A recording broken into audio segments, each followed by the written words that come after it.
Hello, seniors. Today we're going to see electronic assignment 19, which is more practice with derivatives. We're not going to see anything new today, but we're going to practice with all of the different rules of derivatives we have learned up to now. Okay, so the objectives: find derivatives of all of these forms, which are all of the ones we have seen, and solve various application problems. Okay, so up to now we have seen all of these different rules for finding derivatives of functions. The first of all, the easiest one, the one in the exponent, right? We take the exponent down and the degree of the exponent decreases by 1. Then we have derivative of e to the power of x, which is e to the power of x. Derivative of natural logarithm, which is 1 over x. Then we have these three new ones, which we have learned in the previous class. The derivative of sine is cosine, the derivative of cosine is negative sine, and the derivative of tangent is 1 over cosine squared of x. Okay, so we're going to practice with some exercises, and then we're going to, I have just some exercises prepared for this class, okay? So part A, let's see. It says, find the derivative of each function. So let me copy the function first. This is f of x equals 4 times e to the power of 2x plus sine of 3x plus 2. Okay, so okay, other rules that are not written here but that you should also consider when finding derivatives are the product rule, quotient rule, and chain rule. Okay, those rules are applicable in any type of derivative, no matter what type of function we're talking about. Okay, so for this first exercise, we need to find the derivative of all these functions. So we're going to work with each of these independently, and we're going to add the result. So we're going to find f prime of x, the derivative of x, which would be equal to, in this case, we would have to apply the chain rule, right? First, we're going to find the derivative of this function of e to the power of 2x, and the derivative of e to the power of 2x is the same thing, right? So we're going to copy 4 times e to the power of 2x, and then we need to multiply this by the derivative of the inner function, which in this case is 2x, right? So times 2. Then plus, now we have to find the derivative of all of this function. Again, this is a case of chain rule, right? The outermost function would be sine of x, and the innermost function is 3x plus 2. So the derivative of sine, if you remember, derivative of sine is cosine, right? So plus cosine of, and we copy whatever we have inside as it is, times the derivative of the inner function, the derivative of 3x plus 2 is just 3. So times 3, okay? And then we need to organize this, and we would have the final result. We would say that f prime of x is equal to 8 times e to the power of 2x plus 3 times cosine of 3x plus 2. And this would be the final result. Okay. Let's move on to part B. Part B says the following. I'm going to do it down here. Here. Let me copy a function. It says that f of x is equal to, in this case it's y is equal to, so y is equal to e to the power of x times sine of x. Okay, so evidently we would need to apply the product rule here, right? Because we have the product between two functions, e to the power of x times sine of x. So if I want to find the derivative of this function, I'm going to write this as dy over dx, or I could write it as y prime as well, doesn't matter.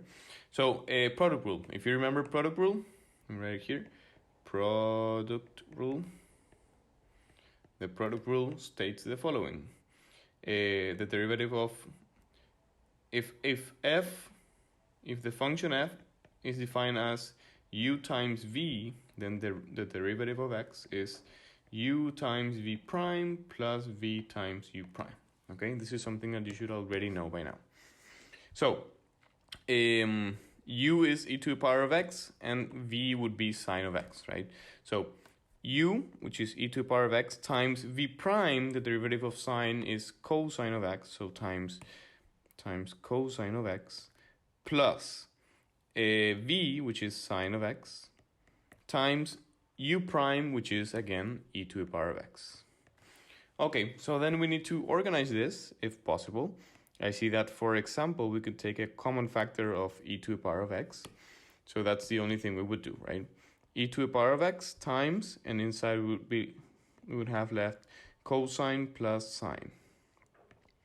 sine of x, okay? And this is the result. Yes. There's nothing else we can do here, so that's the final result. Then we move on to part C, which says the following. Y is equal to cosine cubed of x times sine of x. So you see that up to now, we're doing exactly the same thing we were doing before, right? We're just applying new rules of derivatives, which are for sine, cosine, and tangent. So for this case, I'm going to use y prime. Again, this is a case of product rule, right? We have the multiplication of one function times the other function. So again, we're going to apply the product rule. In this case, u would be cosine cube of x and v would be sine of x. So applying the product rule, we would have u, which is cosine cube of x, times the derivative of sine, that's cosine, times cosine of x, plus v, the original function v, which is sine of x, times u prime, which is a derivative of cosine cube of x. So here we would have to apply a chain rule again, right? First, we're going to be working with the exponent. So we take the exponent down. This would be 3 times cosine squared of x. And then we multiply this by the derivative of cosine of x, which, if you remember, the derivative of cosine is negative sine. So times negative sine of x.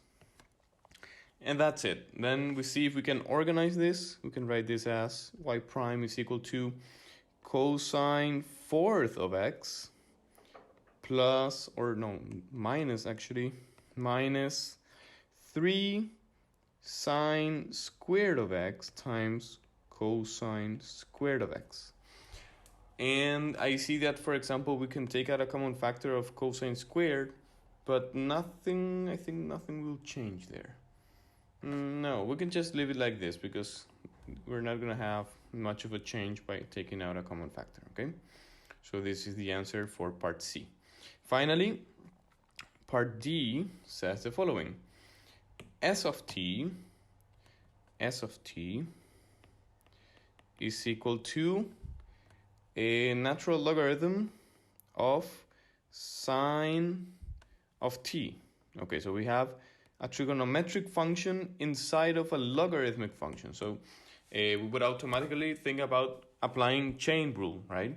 We need to do chain rule in this case.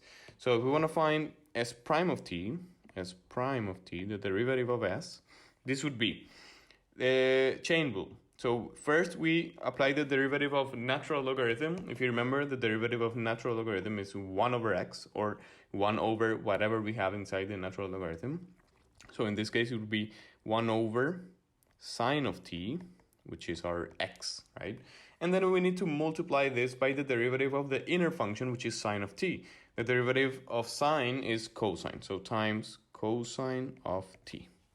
And that's it. So we can rewrite this as, if I write it here, cosine of t over sine of t. And if you remember, tangent of x, or of an angle, tangent of theta, is always sine over cosine, right?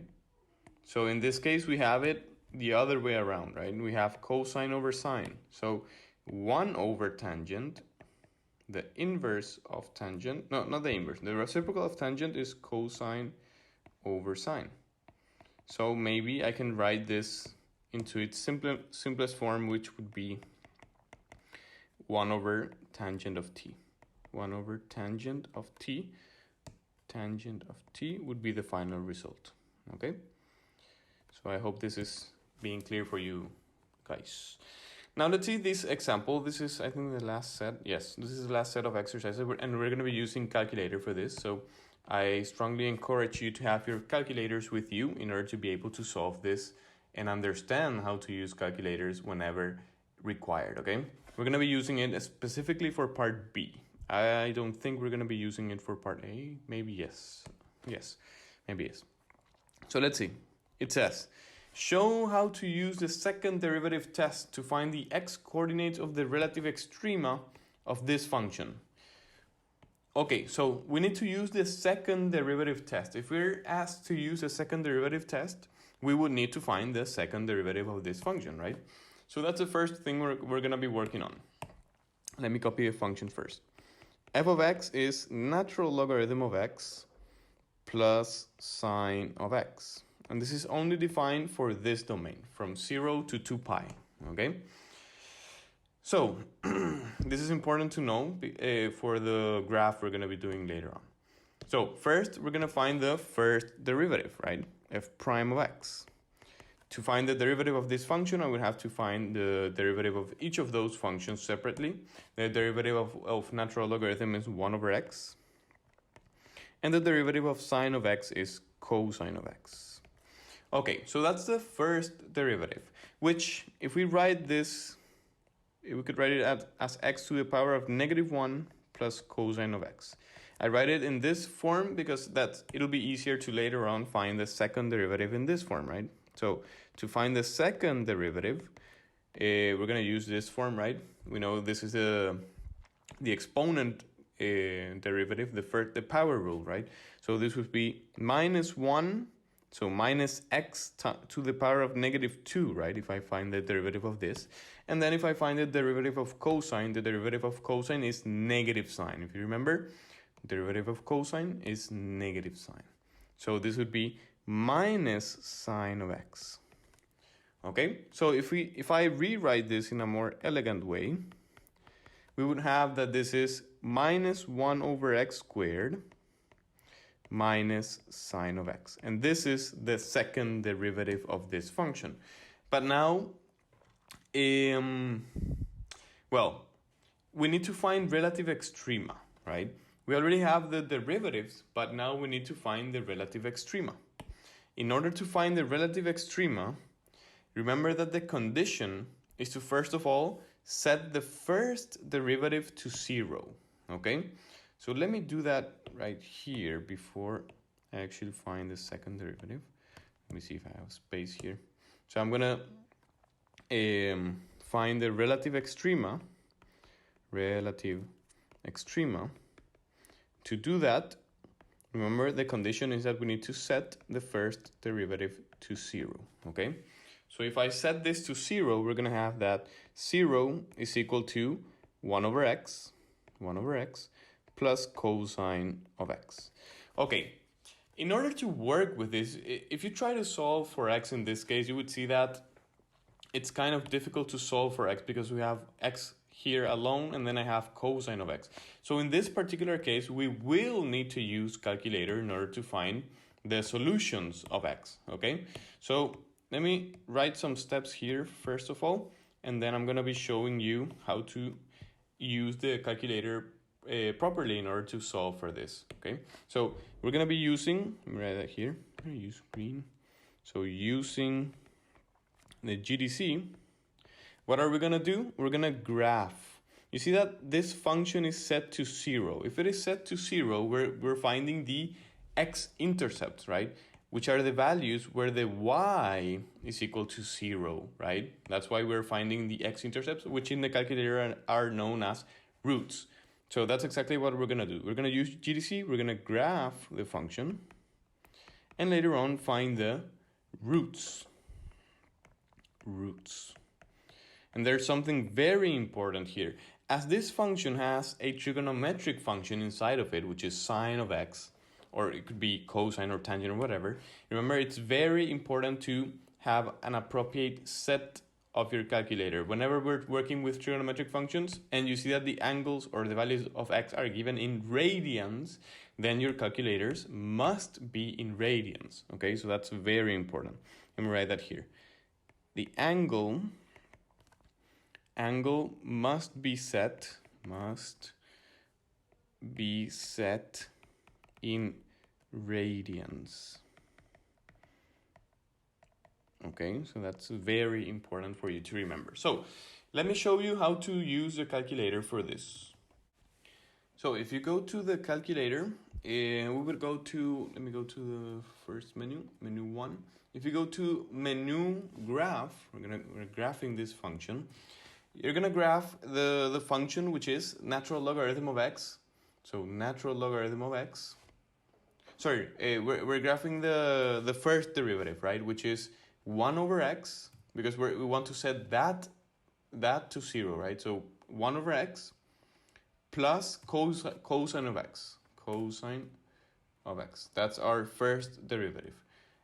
One very important thing is that, remember, your calculator must be in radians, right? So to do that, remember, it's shift menu, which is set up, and then you scroll down until you get to angle, and here in angle it should say radian, right? If it says deg, it's degrees, you need to change it to radians.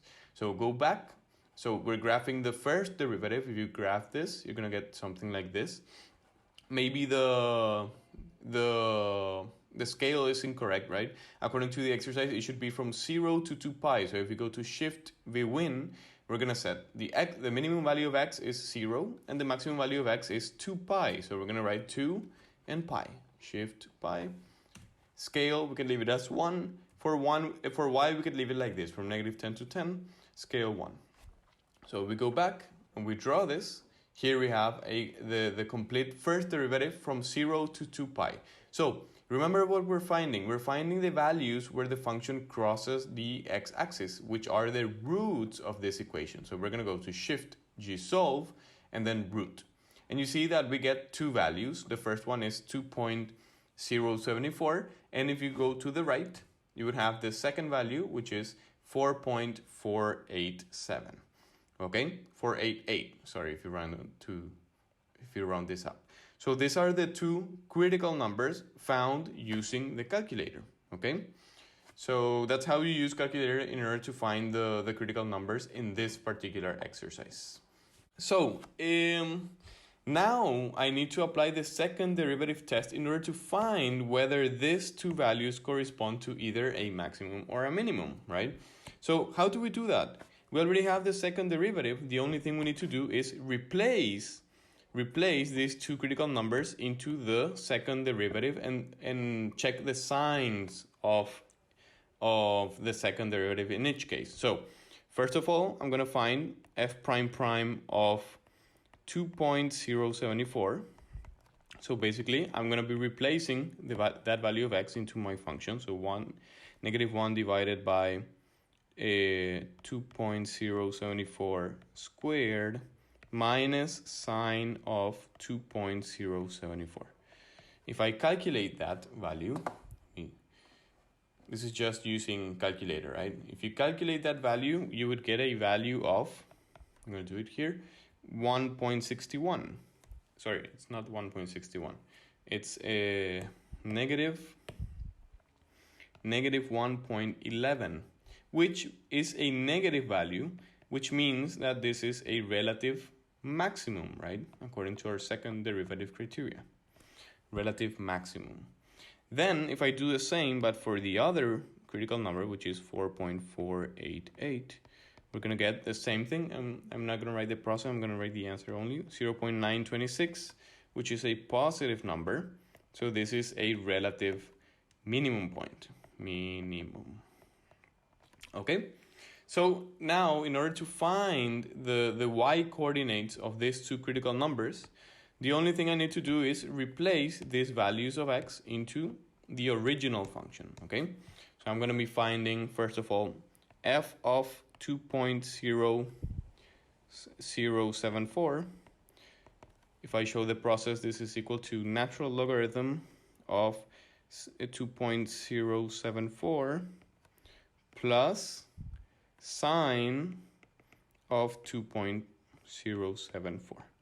This gives us a value of 1.61, which means that the point 2.074, 1.61 is a relative maximum point. Relative maximum point. Okay, so this would be our first answer. And if I do the same but with the other point, which is 4.488, we're going to get as a result, I'm going to write the answer only, 0.526. So that means that the point 4.488, comma, 0.526 corresponds to a relative minimum point. Minimum point. Okay, so there we have, by applying the second derivative criteria, you see that this is nothing new. I don't know what happened there.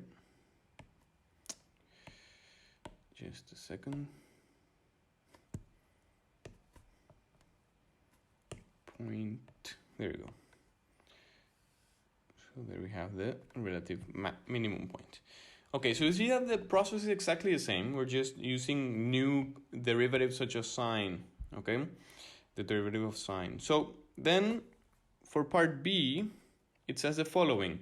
Find the global extrema of the function f of x equals x plus sine of x squared on the closed interval 0 to pi. Okay, so global extrema, remember the concept of global extrema. Global extrema is finding the absolute the absolute maximum and the absolute minimum points. So let me show you how to quickly do this using the calculator. Okay, so I'm going to copy the function first of all down there. It's f of x equals x plus sine of x squared, okay? If I want to quickly determine the global extrema, I could just graph this function. So I'm going to write the steps here. So using GDC, graph in the given interval,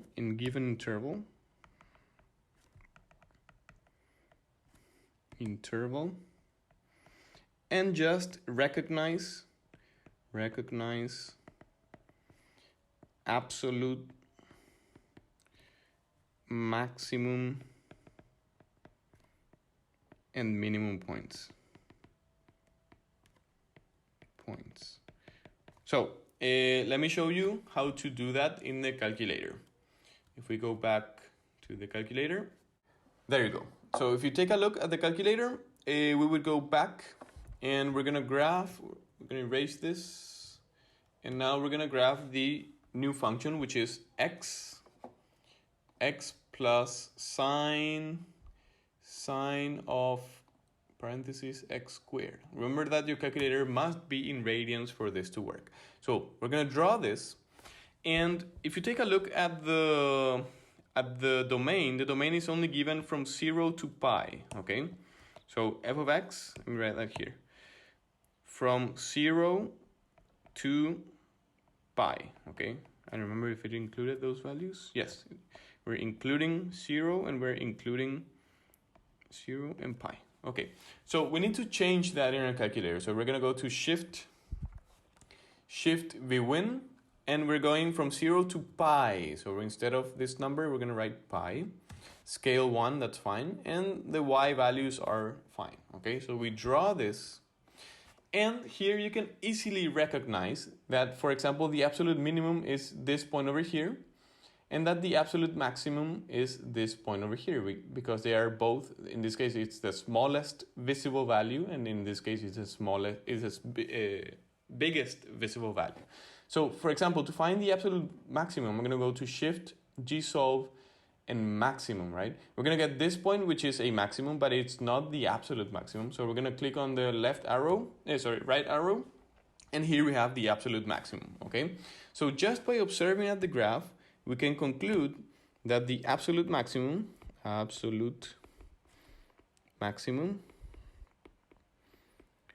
coordinates 2.83, comma 3.82, right? And if we want to look at the absolute minimum,